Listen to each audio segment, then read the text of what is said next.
Thank you very much, Madam Speaker. It's an honor to rise in the House today to speak in support of the recognition of the month of March to be Irish Heritage Month in this country.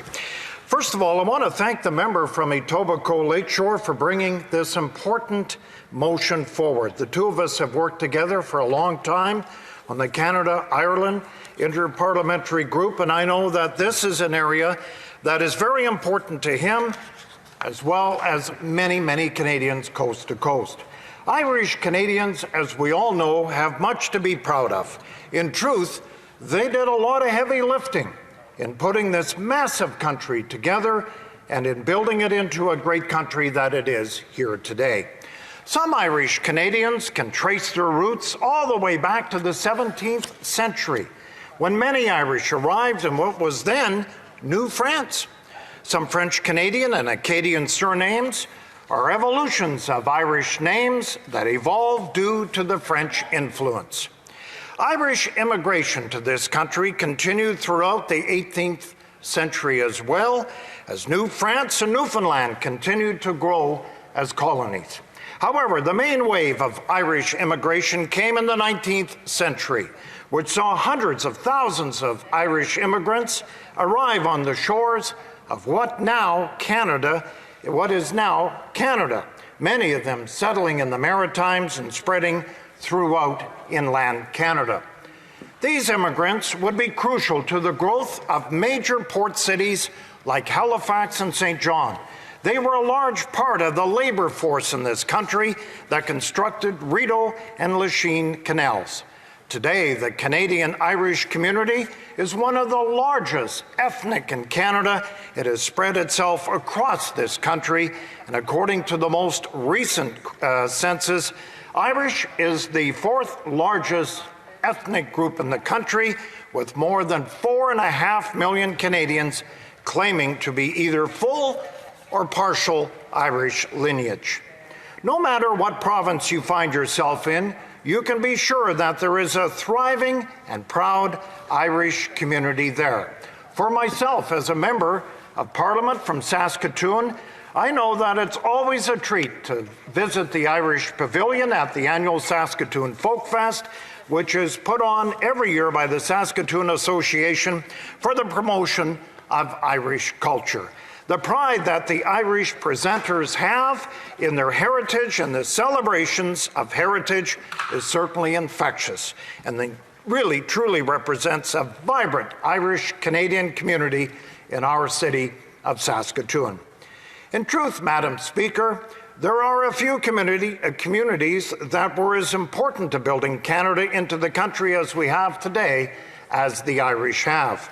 We need to look no further than our history in this chamber to set the role. Thomas Darcy McGee, one of the most well-known fathers of Confederation and a very close advisor and friend to our first Prime Minister of this country, Sir John A. Macdonald. Sir John Thompson, our fourth Prime Minister, Louis St. Laurent, our 12th, Brian Mulroney, our 18th, Paul Martin, our 21st, not to mention dozens of cabinet ministers and members of Parliament like the great Jim Flaherty. Jim always wore a green tie, and I wear one today in his honor. Of course, I can't forget our next Prime Minister, the current leader of the opposition. He will be the next to be of Irish descent in the House of Commons as our Prime Minister.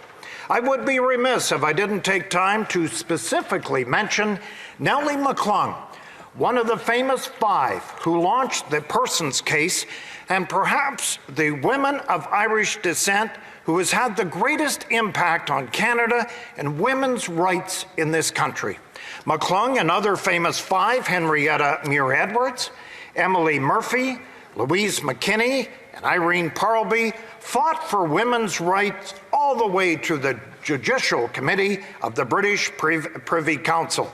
That was the highest court for Canada at the time, and they succeeded. Indeed, without these important Canadian leaders, we would not be the country that we are today. But political leadership is not by any means the only way to make important contributions to Canada. Indeed, our country has a rich history of Canadians of Irish lineage, leaving a lasting and profound impact in this country. We can look at groups, it's been mentioned, like the Great Big Sea, the band famous for songs When I'm Up, An Ordinary Day, or the Juno Award-winning Irish Descendants, for the prime examples of great Canadian artists of Irish descent. Now, Madam Speaker, I left out very notable exception there because he is a perfect segue into the next topic that I would like to talk about.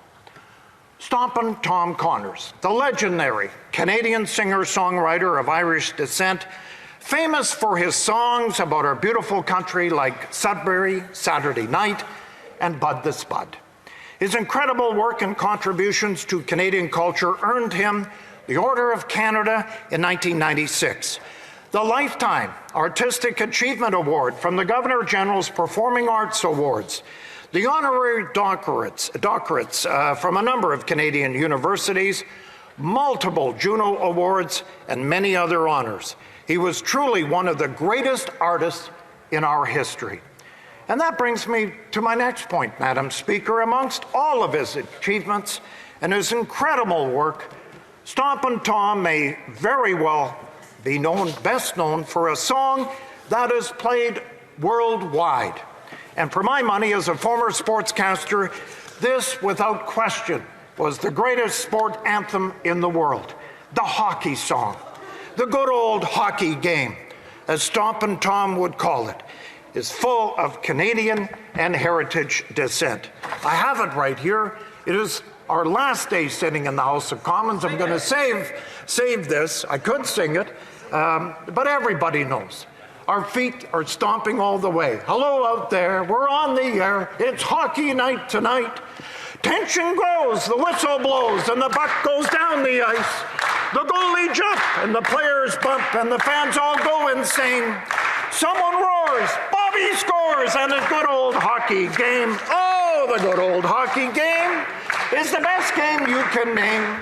And the best game you can name is the good old hockey game. All right.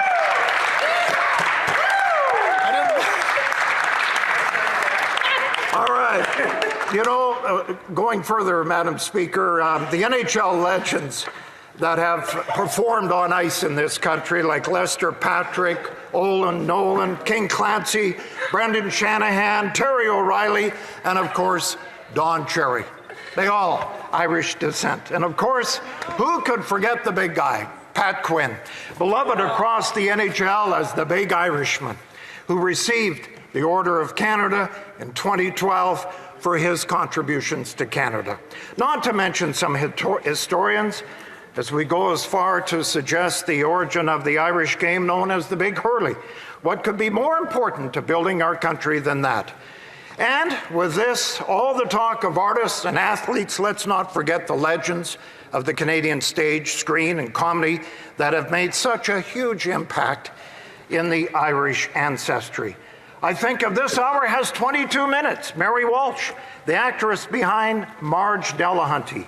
I think of Martin Short and Catherine O'Hara of SC TV fame, who have gone on to major careers in Hollywood and received many awards for their fantastic work.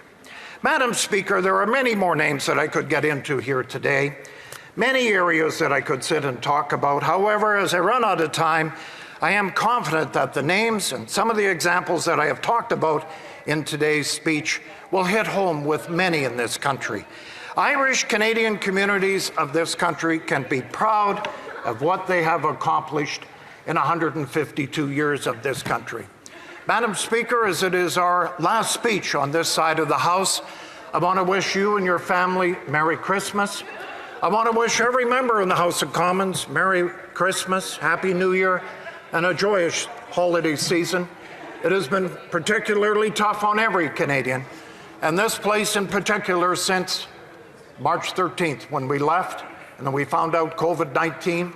So on behalf of the Conservative Party of Canada, Madam Speaker, I want to wish Canadians coast to coast to coast Merry Christmas, Happy New Year, keep the faith, and we can't wait for 2021. Thank you very much. Well,